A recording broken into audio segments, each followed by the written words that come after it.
మీ అందరికీ నా హృదయపూర్వకమైన వందనాలు. ఈ రాత్రి మరొకమారు ప్రభు ఆయన యొక్క సన్నిధిలో ఆయనతో గడపడానికి ఇచ్చిన తరుణాన్ని బట్టి ఆయనకు కృతజ్ఞతాస్తుతులు చెల్లించుకుంటూ, గత రాత్రి మనం కొంతమంది భక్తులు ఎలా తమను తాము తగ్గించుకున్నారో ఆ విషయాలు మనం ధ్యానం చేసుకున్నాం. బూడిద అని అంటే అర్థం తగ్గింపు. తగ్గింపును గురించి భక్తుల జీవితాలు మనం చూసాం. మొదటగా ప్రభు ఎలా తగ్గించుకున్నారో చూసాం. రెండవదిగా భక్తుడైన యోబుగా, మూడవదిగా భక్తుడైన అబ్రహాం, నాలుగవదిగా నీనివే పట్టణపు రాజు. ఈ రాత్రి కూడా మరికొంతమంది భక్తుల జీవితాలు మనం చూద్దాం. చూడండి, దానియేలు గ్రంథం 6వ అధ్యాయము మొదటి వచనం. తన రాజ్యమంతటి పైన అధిపతులుగా ఉండుటకై 120 మంది అధిపతులను నియమించుటకు దర్యావేషు అనే రాజుకు ఇష్టమాయెను. వారిపైన ముగ్గురిని ప్రధానులుగా నియమించారు. ఆ ముగ్గురిలో దానియేలు ముఖ్యుడు. దానియేలు యొక్క ఉన్నత స్థితి ఇక్కడ మనం చూస్తున్నాం. దానియేలు యొక్క గౌరవప్రదమైనటువంటి స్థితి. 120 మంది మీద 120 మంది అధిపతులు ఉన్నారు. వాళ్ళల్లో ముగ్గురు గొప్పవారు ఉన్నారు. వారిలో దానియేలు ముఖ్యుడు. ఉన్న అధిపతులందరి లేకల్లా ముఖ్యమైన స్థితిలో ఉన్నాడు. అలాంటి దానియేలు హెచ్చించుకొని గర్వించే అవకాశం ఉంది. సహజంగా ఒక 10 మంది మీద పెద్దగా ఉన్నటువంటి వ్యక్తి ఎవరైనా కొంత గర్వపడుతూ ఉంటారు. ఒక 100 మంది మీద పెద్ద అయితే అసలు ప్రార్థనకే ప్రార్థనకు రా. ఇక 200 మంది మీద అధిపతి అయితే ప్రార్థనకు రా. దానియేలు 120 సంస్థానాల మీద అధిపతులందరూ ఉన్నారు. వారిలో ముగ్గురు ముఖ్యమైన వారు ఉన్నారు. వారిలో దానియేలు ముఖ్యుడు. అయితే దానియేలు అంత గొప్పవాడు కదా. ఆలోచించండి, ఈ భూమి మీద ఏ మనిషికైనా కొన్ని స్థాయిలు పెరిగితే దానితో పాటు గర్వం పెరిగి, అలా పెరిగి పతనమైన వాళ్ళు చాలా మందిని మనం చూసాం. అందుకనే ఒక పద్యం కూడా ఉంది, ధనమిచ్చిన మదమెచ్చు, ధనమిచ్చితే మదమెచ్చు, మానక సద్గుణాలన్నీ పోతాయి. కాబట్టి ఈ లోక సంబంధమైన దేన్నైనా నువ్వు చూసుకొని నీవు హెచ్చించుకుంటే అది నీకు శాశ్వతమైనది. దానియేలు ఎక్కడ హెచ్చించుకోవాలి, గొప్ప స్థాయి. కానీ దానియేలు హెచ్చించుకున్నట్లు లేదు. చూడండి, యెహెజ్కేలు గ్రంథంలోకి వెళ్దాం. యెహెజ్కేలు గ్రంథం 14వ అధ్యాయం 14వ వచనం. యెహెజ్కేలు గ్రంథం 14వ అధ్యాయం 14వ వచనం. నోవహును, దానియేలును, యోబును, ఈ ముగ్గురు చూసారా? ఎవరెవరంటే చెప్పండి. నోవహు, దానియేలు, ఎవరమ్మా? యోబు. అంటే దానియేలు వెళ్ళి ఎవరి సరసన నిలిచాడు? నోవహు, యోబు సరసన. అంటే నోవహు ఎవరు? ఆదికాండం 7వ అధ్యాయం మొదటి వచనం. ఆదికాండం 7వ అధ్యాయం మొదటి, ఈ తరము వారందరిలో నీవే నా ఎదుట నీతిమంతుడివి. తరమంతటిలో చెప్పాలి, తరమంతటిలో నీతిమంతుడు. ఒక తరం అంటే ఇప్పుడు మన వయస్సు సరిపడిన వాళ్ళందరూ కలిస్తే ఒక తరం. తరమంతటిలో కల్లా ఎలాంటి వాడు అంటే నోవహు నీతి. ఇక యోబు గారి గురించి ఎన్ని మార్లు విన్నాము, మరొకసారి విన్నాం. 27వ అధ్యాయం యోబు గ్రంథం 27వ అధ్యాయం 6వ వచనం. నా నీతిని విడువక ఏం చేస్తాడంట అంటే యోబు గారి చేతిలో ఏముందమ్మా చెప్పాలి. నేను గట్టిగా పట్టుకుంటానంటే చేతులు ఏదో ఒకటి ఉన్నట్లే. ఏముంది యోబు గారి చేతిలో? నీతి. నీతి. దాన్ని ఏం చేస్తాడంట ఆయన? విడువక. విడిచేది ఎప్పుడు? శ్రమలు వచ్చినప్పుడు. విడిచేది ఎప్పుడు? శోధనలు వచ్చినప్పుడు. నీతిని విడిచేది ఎప్పుడు? ఇబ్బందులు వచ్చినప్పుడు. కానీ ఏమంటున్నాడు చూసారు అక్కడ? నా నీతిని విడువక నేను గట్టిగా యోబుగా. అందుకనే ఇటీవల నా స్నేహితుడు ఒక ఆయన ఊజు దేశం పోయాడు. యోబు గారి ఊరేది ఊజు దేశం. అప్పుడు ఊజు దేశము ఇప్పుడు ఓమన్ దేశం. ఇప్పుడు పిలిచే పేరు ఓమన్. కొన్ని ఊర్ల పేరు కొంతకాలానికి మారుతారు.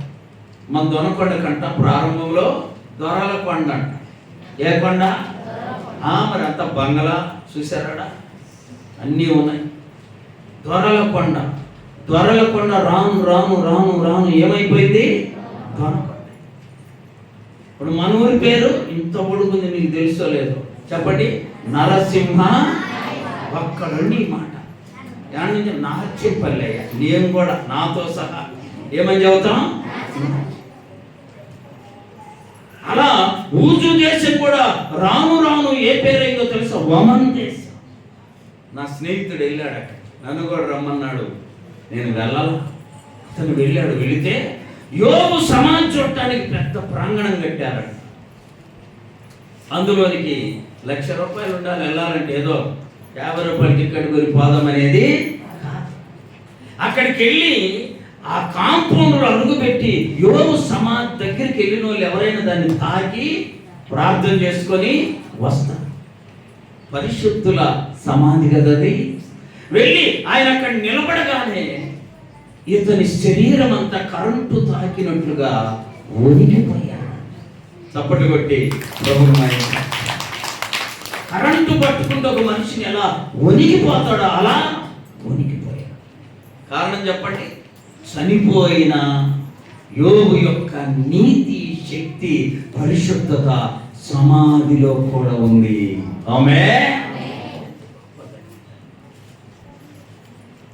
అంటే చనిపోయిన ఆయనలో శక్తి చెప్పాలి. పాత నిబంధన గ్రంథంలో ఒక వాక్యము, ఎలీషా ఒక వ్యాధి వచ్చి చనిపోయా. ఆ వ్యాధి కూడా ఎలాంటిది? మరణకరమైన వ్యాధి. చనిపోతే ఎలీషాను సమాధి చేశారు. 1 సంవత్సర కాలానికో 2 సంవత్సరాలకో ఒక సైనికుడు చనిపోతే ఆ సైనికులందరూ కలిసి ఎక్కడ పెట్టాలో అర్థం కాక సమాధి దగ్గరికి వచ్చి ఆ పైకప్పు తీసి ఆ సమాధిలో ఇతన్ని పెట్టారు. ఎవరి సమాధిలో? ఎలీషా గారి. ఎలీషా గారి ఎముకలు ఈ శవానికి తగలగానే వాడు లేచి వస్తున్నాడు. ఏం చేస్తాడు అంటే చనిపోయిన చెప్పాలి. ఎలీషా గారి యొక్క ఎముకల్లో కూడా ఏముంది? శక్తి ఉంది. నాకు చెప్పాడు, అన్నా నేను నిలబడలేకపోయానన్నా యోబు సమాధి దగ్గర. నువ్వు నిలబడతావేమన్నా? నేను బాగాలేదు, నాకేట తెలుసు. నేను నిలబడలేకపోయానన్న వణుకొచ్చింది. ఆ పరిశుద్ధుడు ఎప్పటికీ శక్తి కలిగిన వానిగా ఉన్నాడు. ఆమేన్. అందుకనే యోబు చేతులు ఏముందంటమ్మా? నీతి. నీతి. ఇదే ప్రశ్న వేసుకుందాం. ఇప్పుడు మన చేతులు ఏముంది? మా చేతులు అంటే ఏముంది? ఏముందో తెలుసా? వాక్యం ఉండాలి. ఆమేన్. అందరు చేతులు ఇలా ఎత్తి చూపండి.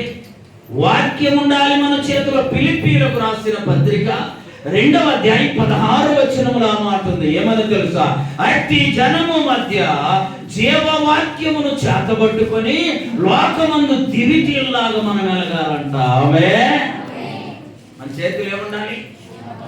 దేవప్రసాద్ నీ చేతులు టెస్టరు, స్క్రూడ్రైవర్ కరెంటు పనిచేస్తాం, మంచిదే. నీ చేతిలో ఉండాల్సింది కూడా ఇంకోటి ఏంటి? వాక్యం. వాక్యం అద్భుతం అండి, అద్భుతం. దానియేలు ఎక్కడ హెచ్చించుకోవాలి? ఎవరి సరసన నిలబడ్డాడు చెప్పాలి. నోవహు, యోబు గారు మధ్యలో ఎవరుండ్రు? అమ్మ, ఈ రాత్రి ఏమనుకోవద్దు, నువ్వు నిలవబడవలసి వస్తే ఎవరి సరసన నిలబడతావు? ఆమేన్, ఆమేన్. ఒకవేళ దేవుడు నిన్ను నిలవబెట్టవలసి వస్తే ఎక్కడ నిలబడే స్థానం నువ్వు సంపాదించుకున్నావు? ఎక్కడ నిలబడితే ఏం లేదు అనుకుంటావా? కాదు. యోబు గారి పక్కన, నోవహు పక్కన ఎవరెళ్ళి నిలబడ్డారు? దానియేలు వెళ్ళి నిలబడగలిగారు. కారణం, నోవహు నీతిమంతుడు, యోబు గారు నీతిమంతుడు.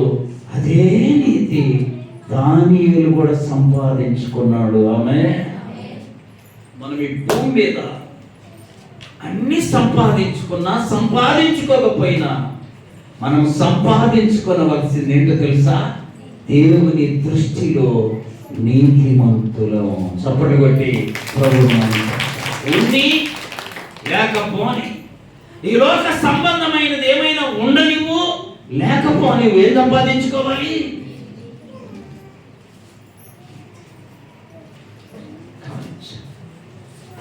మన మధ్య ఉన్నాడు కుమార్ కదా, అడిగినోడి కల్లా పీయడమే. ఆమె మీరందరూ కూడా అడిగారో లేదో తెలియదు, కానీ అడిగితే చెప్పాలి. చెప్పండమ్మా. అప్పుడు అన్న పెరుగు ప్యాకెట్ రేపిస్తాం, రాజా, మన మామూలు కూడా కాదు, ఎవరంట ఇట్లా చెప్పి చెప్పి అలా ఇచ్చి ఇచ్చి చాలా అప్పైపోయాడు. కొంచెం అప్పైపోతే నేను ప్రార్థన చేస్తే దేవుడు నాకేం జవాబు ఇచ్చాడో తెలుసా? ఆయనకి 2 కుమార్తెలుంటే 2 డాక్టర్లు. చప్పట్లు కొట్టి ఒక కుమార్తెకు ఎయిమ్స్లో సీట్ వచ్చింది. ఎయిమ్స్ అంటే రాష్ట్రానికి ఒక్క కాలేజ్ ఉంటుంది. ఢిల్లీలో ఉన్నది మొన్నటిదాకా, ఇప్పుడు మంగళగిరికి వచ్చి ఎయిమ్స్లో ఎంబీబీఎస్ సీటు రావటం అంటే చిన్న విషయము కాదు. 10 కోట్లు ఇచ్చినా రాదు. ఏనే తప్పించోటాడు ఇస్తే 10 లక్షలు 5 లక్షలు ఇచ్చాడు అనుకో. దేవుడు ఎంత సీట్ ఇచ్చాడు? 5 కోట్లు పెట్టిన రాని ఎంబీబీఎస్ సీటు. దేవుడు చెప్పాలి అన్యాయస్తుడు. నేను ఆయన భార్యతో చెప్పా, రూతమ్మా నీకు స్తోత్రం చెప్తానంటే ఏందన్నా చెప్పాను. నీ భర్త ధారాళంగా దాన కార్యాలు చేయడం ద్వారా దేవుడు నీ కుమార్తెకి ఎయిమ్స్లో సీట్ ఇచ్చాడు. వాళ్ళు ఊరుకుంటారు, ఆడవాళ్ళు అంత తేలిక ఊరుకోరు. ఏమంటుంది, నా కూతురు కూడా చదివింది కానీ చదివినా చాలా మందికి రానే. ఇది ఇట్లా చదివినా చెప్పాలి చాలా మందికి. ఈ కూతురు చదివింది, దేవుడు కూడా సహాయము. ఈ చేతిలో మా ఈ రాత్రి వినండి, ఏదో ఒకటి ఉండాలి. అది నీత, అది పరిశుద్ధత, అది పవిత్రత, అది భక్త, అది ప్రార్థనా జీవితమా, అది పవిత్రమైనటువంటి బ్రతుక. అది నిన్ను ఎలా చేసిందో తెలుసా? ఉన్నతంగా తీసుకెళ్ళి భక్తుల సరసన నిలువబెట్టునుగాక. ఇప్పుడు దానియేలు ఎక్కడ నిలబడ్డాడు? నోవహు, యోబు గారి సరసన నిలబడ్డాడు. ఆమేన్. ఎంత తగ్గింది ఈ దానియేలు తగ్గించుకున్న విధానం చూద్దాం. 6వ అధ్యాయము 10వ వచనం. ఇప్పుడు ఉన్నతమైన స్థితి చూసాము దానియేలుది. ఇప్పుడు ఏం చూద్దాం? అంత ఉన్నతమైనోడు కూడా తనను తాను ఎలా తగ్గించుకున్నాడు చూద్దాం. 6వ అధ్యాయం 10వ వచనం. అక్కడ రాయబడిన మాట ఏంటంటే, అనుదినము ముమ్మారు మోకాళ్ళలోని ప్రార్థన చేశాడు. చెప్పాలి మళ్ళీ, నాకు బాగా ఇష్టమైన మాట ఇది. అనుదినము ముమ్మారు మోకాళ్ళలోని ప్రార్థన చేశాడు. నేను ఒకసారి చిలకలపల్లి వాక్యం చెబితే నేను ట్రైన్ ఎక్కి కూర్చొని బయలు చదువుకుంటే ఒక ఆయన వచ్చాడు, అయ్యా అనుదినము ముమ్మారు మోకాళ్ళుని ప్రార్థన వాక్యం చెప్పినవయ్యా మాట. ఎంత బాగా గుర్తు పెట్టుకుంది తల్లి. నీకు గుర్తుందా? చాలా మంది చెప్పుకున్నాం ఈ వాక్యం. మన డ్యూటీ ఏంటి చెప్పాలి? అనుదినము ముమ్మారు. ఎంత అన్యాయము! చిన్నగా చెబుతుంది, చిన్నగా చెప్తుంది. అనుదినము ముమ్మారు మోకాళ్ళుని. అంటే ఇప్పుడు అనుకుంటాం మనలో కొంతమంది, ఆయనకేం పని లేదు లేదా, మేము పొద్దున పోయి ఇప్పుడు దాకా అదేదేదో చేసి వస్తే ఆయనకేం పని. ఆయనకు కూడా ఎంతమంది మీద అధిపతులు తెలుసా? 120 సంస్థానాల మీద అధిపతులు. వాళ్ళల్లో 3 ఉన్నారు. ఆ 3లో దానియేలు ముఖ్యుడు. పని లేనోడు, అమ్మ ప్రార్థన చేసేవాడు. పని ఉన్నా చేస్తాడు చెప్పాలి, పని లేకపోయినా. ఇప్పుడు తినేవాడు పని ఉందని తిండి ఆగుతాడా? ఆగవయా తినకుండా ఇదని సంపాదించేది ఎందుకు అంటాడు అని పని పక్కన పెట్టిపోయి తినొస్తాడు కదా. ప్రార్థనలో కూడా అంతే క్రమములో మనం ఉండాలి. ఆమేన్ చెప్పండి మరలా. అనుదినము ముమ్మారు ప్రార్థన చేశాడని లేదు, ఏమనుంది? మోకాళ్ళుని. నీ కొంతమంది మీద అధికారి ఉద్యోగం ఇస్తే మోకరు వెళ్తావా? అమ్మా మోకరు వెళ్తావా? అసలు గుడికి వస్తే కదా ఎవడన్నా వెళ్ళి కదిలిచ్చాడు అనుకో, నేను ఒకళ్ళనా ఇద్దరిని ఎంతమందిని చూడాలా? వీళ్ళ మేత్తిరమ్మలు ఎంతమందిని చూస్తుండ్రు? 20 మందో 30 మందిని చూస్తారు కదా. 100 మందిని చూసిన దానియేలు మోకరిల్లాడు. నువ్వు నేను మోకరిల్లాలి. ఆమేన్. ఎంత అద్భుతమైన, ఇంకా తగ్గించుకున్న విధానం ఉంది చూడండి. 9వ అధ్యాయము దానియేలు గ్రంథం 9వ అధ్యాయం 3వ వచనం.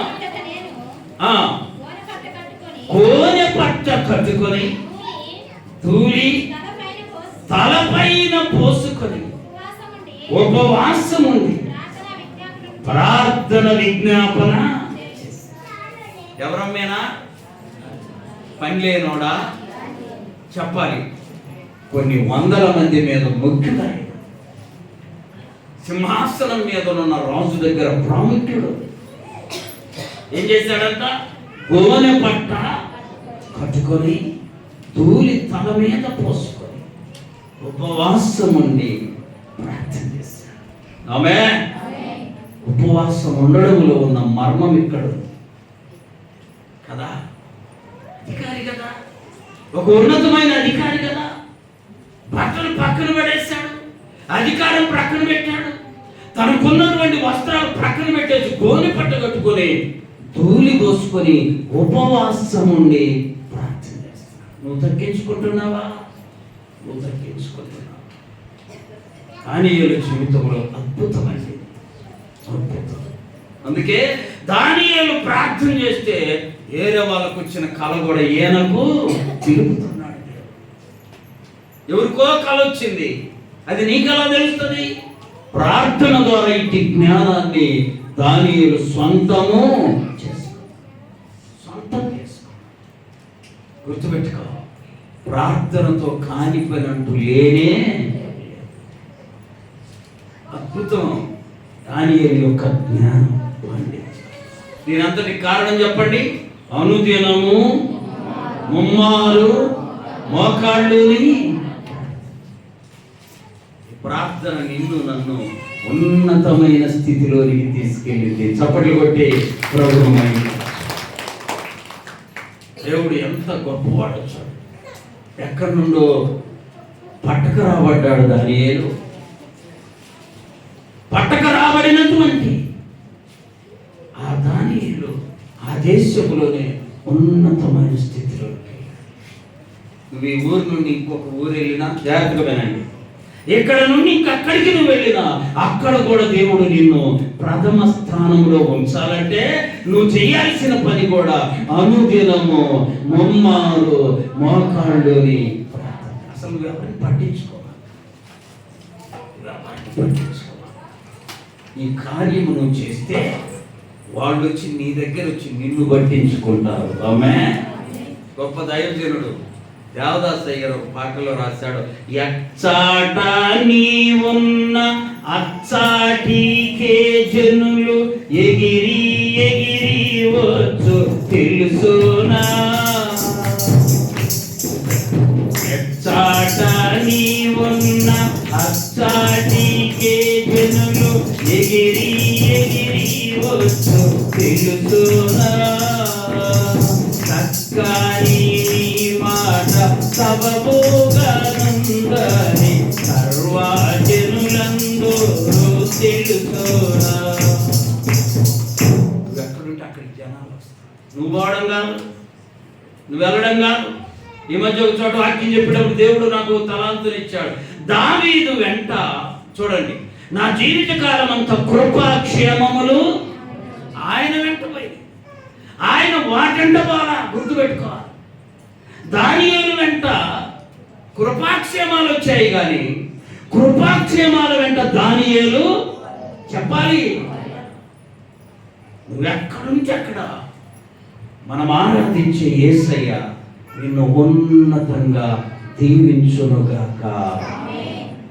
దానియేలు స్థితి అదండి. ఆ దేశం దానియేలుది కాదు, ఆ జనాభా దానియేలు జనాభా కాదు.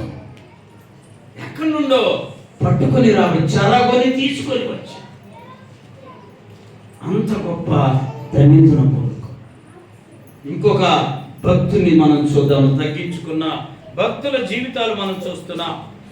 ఎస్తేరు గ్రంథం 4వ అధ్యాయం 1 నుండి 3వ వచనం వరకు.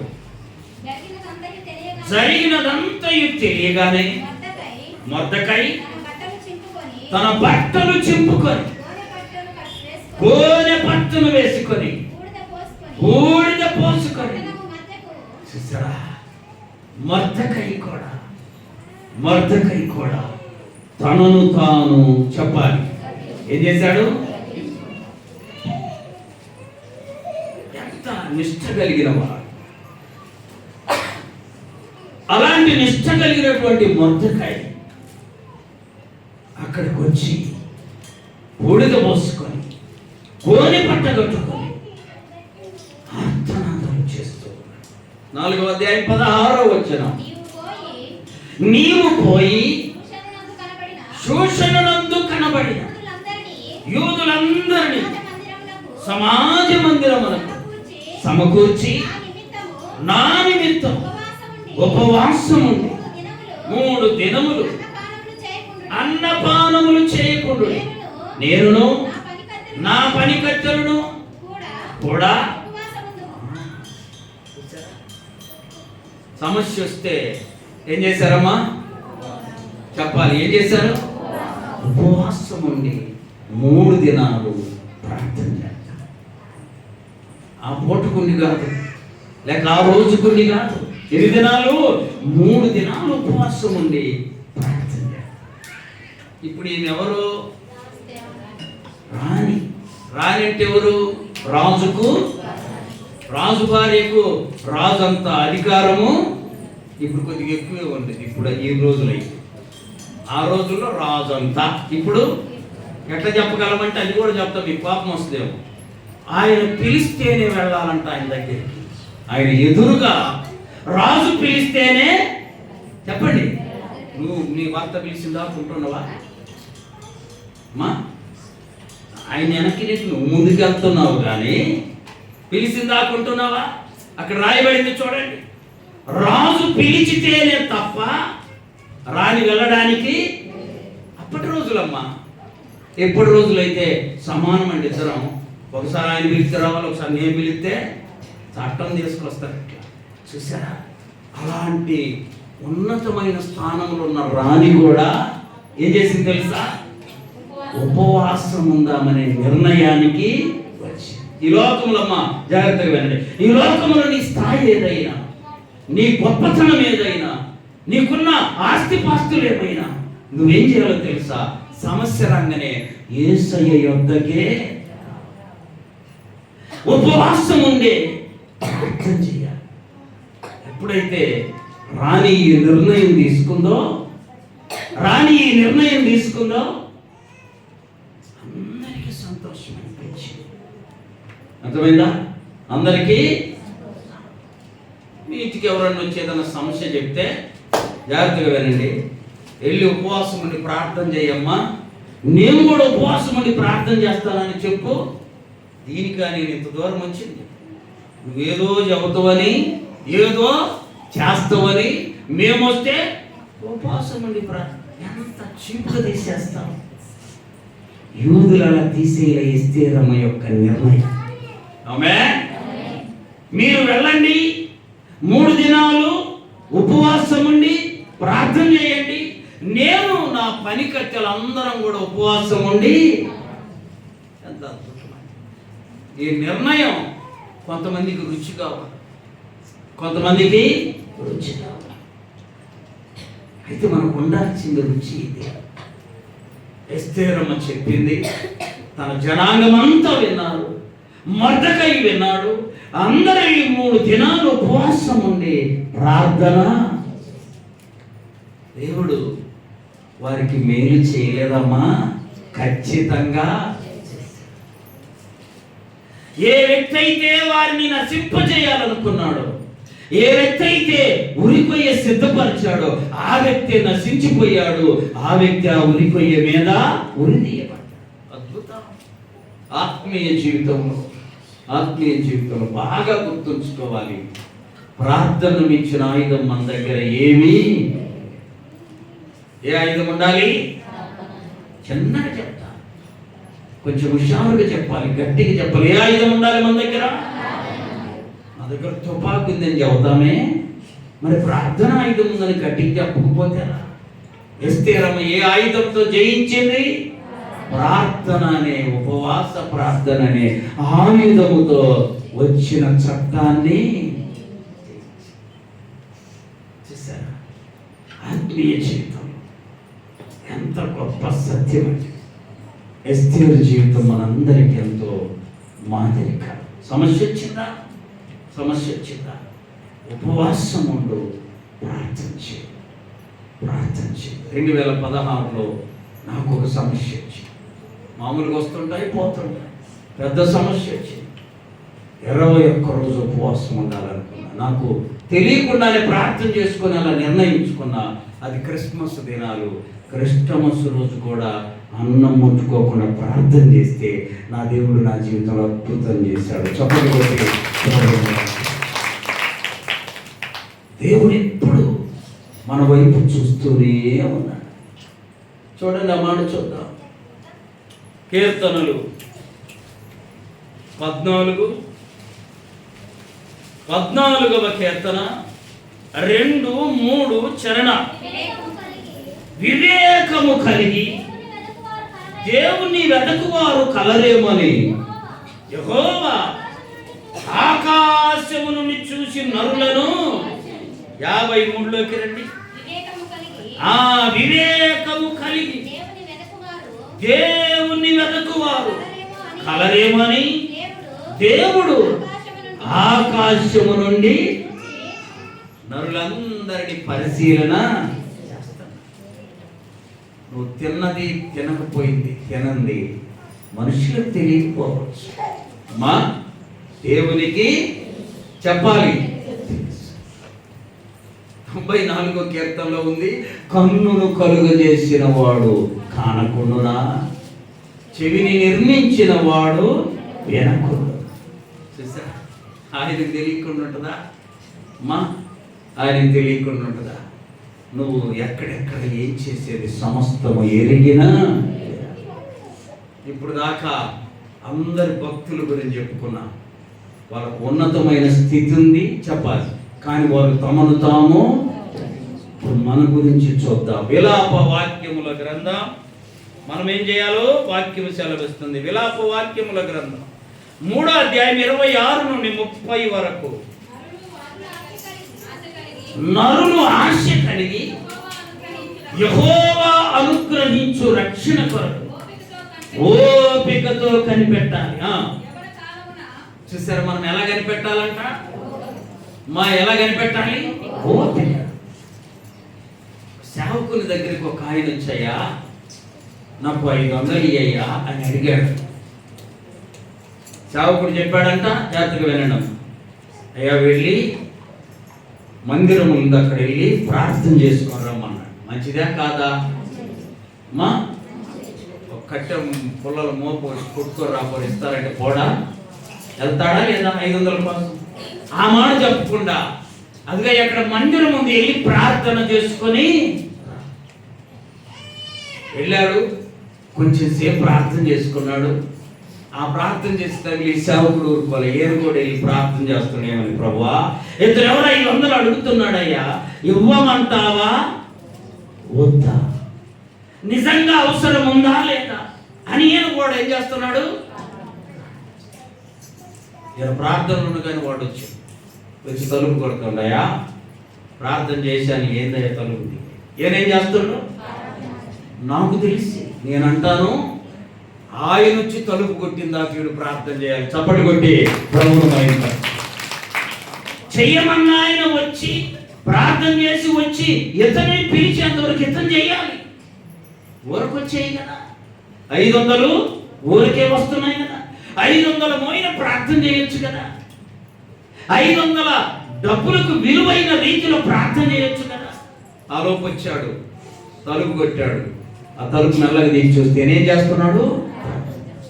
ఓహో ఈయన ప్రార్థన. మళ్ళా వెళ్ళి మోకరు వెళ్ళి ప్రార్థన చేస్తాడు. మళ్ళా కొంచెం సేపు వచ్చి చూసేసరికి ఏనేం చేస్తున్నాడు? ప్రార్థన చేస్తున్నాడు. కానీ అతను 2 మార్లు వచ్చి తలుపు తీసి చూసిన సంగతి గ్రహించాడు. అప్పుడు ఈయన లేచి మనోడిని పిలిచి, అయ్యా ప్రార్థన చేసావా? చేసే ఇప్పటిదాకా చేసా అన్నాడు. సరే రేపు ఉదయాన్నే ఇసుగ్గా బాధతో వేదనతో పోయినట్టుగా సరే అట్లా వెళ్ళిపోయాడు. ఉదయాన్నే వచ్చా, ఆమె ఉదయాన్నే మరలా వచ్చా. ఇప్పుడు చెప్పాడు ఏమన్నా నవ్వుకుంటూ, ప్రైజ్లు ఆడాయా? చెప్పండి అందరూ, ప్రైజ్లా. ఈయనకి ఓడిపోయి ఈయనకి కూడా గట్టిగా చెప్పేది, ఏమన్నా ఖర్చు అయిద్దమ్మా చెప్పండి. మళ్ళా ప్రైజ్లు ఆడి చెప్పాడయ్యా, కొంచెం సేపు వెళ్ళి చెప్పాలి అనగానే ప్రార్థన అని మళ్ళీ వెళ్ళి కొంచెం సేపు చేసి వచ్చి చూసేసరికి ఏం చేస్తున్నాడు? ఎవరికి బాధ్యత ఎవరికో చెప్పాలి. డబ్బులు ఇచ్చేవాడికా తీసుకునేవాడికా ప్రార్థన అవసరం? వెళ్ళి ప్రార్థన చేసి ఈయన చేసేలోపు మండ వచ్చేసాడు. అయ్యా నేను నిన్నేమి ఎండకి వెళ్ళి పని చేయమని లేదు కదా, ఎక్కడికి వెళ్ళి ఏమో తెమ్మని లేదు కదా, నాకేదో తీసుకురమ్మని చెప్పలేదు కదా. ప్రార్థన చేయమంటే నేను వచ్చి నిన్ను చూసి నీ ప్రార్థన చూసి నిన్ను పిలిచే వరకు నువ్వు ఎందుకు చేయలేకపోతున్నావు? ఇప్పుడు చదవండి విలాప వాక్యములు. అక్కడ నరులు ఆశ కలిగి దేవుడు అనుగ్రహించు రక్షణ కొరకు ఓపికతో చెప్పాలి. ఏం చేయాలి? మొదటి రోజే ఇచ్చేవాడు ఆయన డబ్బులు. ఏం చేసి ఉంటే ఆయన వచ్చి పిలిచిందాక ఇతను ఏం చేయాలి? ఏమనిపోయింది? ఏంటంత అంత అంత స్పీడ్ ఏంది? అంత స్పీడ్ ఎందుకు? ప్రార్థనలోనే ఉండు. ఇస్తానన్న వాడు వచ్చేంత వరకు ఏం చేయాలి నువ్వు? నరులంతా యెహోవా అనుగ్రహించు రక్షణ కొరకు ఓపికతో ఏం చేయాలి? చదువుమా.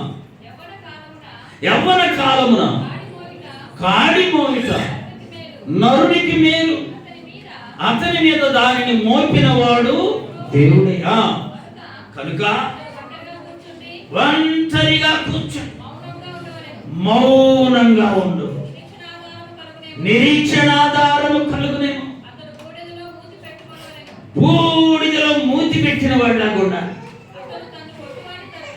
తనను కొట్టువాడి తరపు చంపను తిప్పినట్టుండాలి. నిందలు వస్తాయి, నిండిపోతావు నిందలతో. అయినా ఎలా ఉండాలి మనము? ఓపిక కలిగి. చెప్పండి, ఎలా ఉండాలమ్మా? ఓపిక కలిగి ప్రభు కొరకు కనిపెట్టుకోవాలి. ఓర్పు లేకపోతే ఇంకొక మాట అంటున్నాడు చూడండి, 75వ కీర్తన 4, 5, 6, 7 చరణ. అహంకారులై ఉండకూడని అహంకారులకు దేవుడు ఆజ్ఞయిస్తా ఉన్నాడు. ఎలా ఉండకూడదంట మనం చెప్పండమ్మా? రకరకాల అహంకారం. కాస్త అందం ఎక్కువైతే అహంకారం, కాస్త ధనం ఎక్కువైతే అహంకారం, కాస్త హోదా ఎక్కువైతే అహంకారం. చూసారా? 20 సంవత్సరాల క్రితం, 25 సంవత్సరాల క్రితం, 30 కూడా అయి ఉండొచ్చు. అప్పుడు నేను ఇంటర్ చదువుతున్న దినాల్లో బ్యాంక్కి ఒక మేనేజర్ వచ్చాడు. క్రిస్టియన్ ఆయన, ప్రార్థన చేసుకునేవాడు. అర్థమైందా? ప్రార్థన చేసుకునేవాడు కదా అని నేను ఎక్కడ కనపడ్డా నా చేతులు ఏదన్నా ఇట్లా పెట్టుకొని ఆయనకి ఏం చేసేవాడిని చెప్పండమ్మా, ప్రైజ్ లాడు, వందనాలు చెప్పి. అప్పుడు ఇంకా ప్రైజ్ లాట్లేకి రాలే, వందనాల్లో ఉన్నా. వందనాలు చెప్పగానే ఎంత ఇంట్రెస్ట్గా, బాధ్యతగా, ఆసక్తితో నేను వందనాలు చెప్తే ఆయన ఇంట్లో వెళ్ళిపోతాను. ఏ చేతిలో? ఇంకో పేరు కూడా ఉంది, ఎడం చెయ్యాలి. రెండో పేరు తెలుసు అందరికి. ఇట్లనే వెళ్ళిపోతావు. ఏంటయ్యా ఇంత బాధ్యతగా వందనాలు చెప్తే ఎట్లనే వెళ్ళిపోతుందని వాక్యం చదివితే ఒక చోట బైబిల్లో ఉంది, జ్ఞానవంతుడు తన కుడి చెయ్యి ఆడించును, బుద్ధిహీనుడు తన ఎడమ చెయ్యి. చూద్దామా వాక్యం? ప్రసంగి గ్రంథం తీయాలి. ప్రసంగి గ్రంథం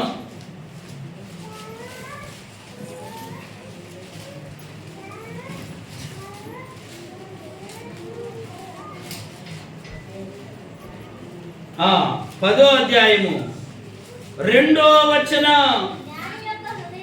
జ్ఞాని యొక్క హృదయము అతని కుడి చేతిని ఆడించును, బుద్ధిహీనుని హృదయం అతని ఎడమ చేతిని ఆడిస్తుంది. నేను ఆయనకి ఎన్ని ఆడచదువుదాం, నేనేం పిల్లోని, ఆయనేమో మేనేజర్, మనమేమో పిల్లోళ్ళం. ఏం చేయాలి? నాకు కడుపు మండిపోతుంది. ఎక్కడ కనపడా వందనాలయ్యా అంటే ఇట్లా వెళ్ళిపోతాం. ఏం చేయాలమ్మా? చాలా రోజులు చూసి ఓర్చుకోలేక, చాలా ఓర్చుకున్నాను అక్కడికి. తర్వాత ఓర్పు లేక ఒకరోజు సార్ అనగా ఏందయ్యా ఏంది ప్రసంగి గ్రంథం 10వ అధ్యాయం 2వ వచనం చదువు సార్. ప్రసంగి గ్రంథం 10వ అధ్యాయం ఇప్పుడు చదువుకున్న వాళ్ళు చెప్పగానే ఏది ఎంత ఇంట్రెస్ట్గా చెప్పిండే, ఏదో ఉందని ఆయన ఇంటికి వెళ్ళి చదువుకున్నట్టు. చదువుకుని ఆ రోజు నుంచి వందనాలంటే బండి ఆపి చెప్పాలి, బండి ఆపి అయ్యా ప్రభు కృపను బట్టి మనము కూడా ప్రభు ఇచ్చే రక్షణ కొరకు ఓపికతో కనిపెట్టాలి. కానీ అహంకారం మంచిది. అక్కడ చూడండి ఏమనుంది? అహంకారము పడకూడదు. 75వ కీర్తన 4 తీసేశారు అప్పుడే. 7 దాకా చదవా. అహంకారులై ఉండకుడి, అహంకారులై ఉండకూడని నేను అహంకారులకు ఆజ్ఞయిస్తున్నా. కొమ్ము ఎత్తకుడి, ఎత్తుగా కొమ్ము. ఇంకొక మాట చెప్పాడు అక్కడే. ఏం మాట్లాడకూడదంట మనలో? పొగరు బట్టి మాట్లాడకూడదు. ఏం బట్టమ్మా? దయ్యం బట్టి కాదు, అదైన నయం. దేవుడు అలా చెప్పలా. ఏం చెప్పాడు? పొగరు బట్టి, పొగరు మాటలు రాకూడదు. అహంకారం అది స్వత. ఆయన ఊరు నుంచి ట్రాన్స్ఫర్ అయిపోయి తెనాలి పోయి, తెనాలి నుంచి గుంటూరు వచ్చి, గుంటూరులో వచ్చి రిటైర్డ్ అవుతుంటే కూడా నన్ను మర్చిపోవాలా అయ్యా వందనాలు అయ్యా. కదిలితే ఏమంటాడు తెలుసా? సామెతలు 10, ప్రసంగి 10, 2. ప్రసంగి 10. అహంకారం మంచిది కాదు, గర్వం మంచిది కాదు. దేవుని బిడ్డలమైన మనకు అసలు ఇది ఉండనే. ఎంతైనా తగ్గించుకోవాలి. ప్రభు తగ్గింపు మనం చూసాం కదా. ఇంకొక మాట చెప్పి నేను ముగిస్తా. చూడండి, ఇర్మియా గ్రంథం 6వ అధ్యాయం 26వ వచనం.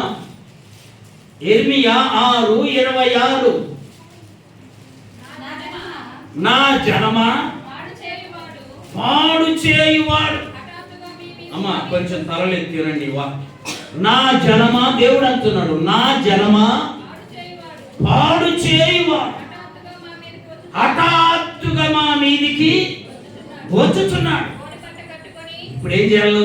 గోనె పట్ట కట్టుకొని బూడిద చల్లుకొని ఒక్క కుమారుని వచ్చి దుఃఖించున్నట్లు దుఃఖము సల్పు.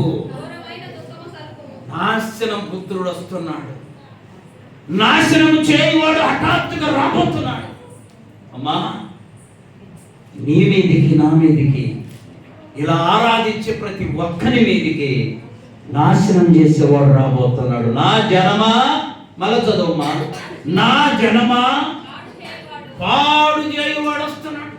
వ్యాధి కావచ్చు, బాధ కావచ్చు, ఇరుకు కావచ్చు, ఇబ్బంది కావచ్చు, అది నిన్ను పాడు చేయడానికి నీ మీదకి రాబోతుంది. కాబట్టి నువ్వు గోనె పట్ట కట్టుకో, బూడిదలో కూర్చో.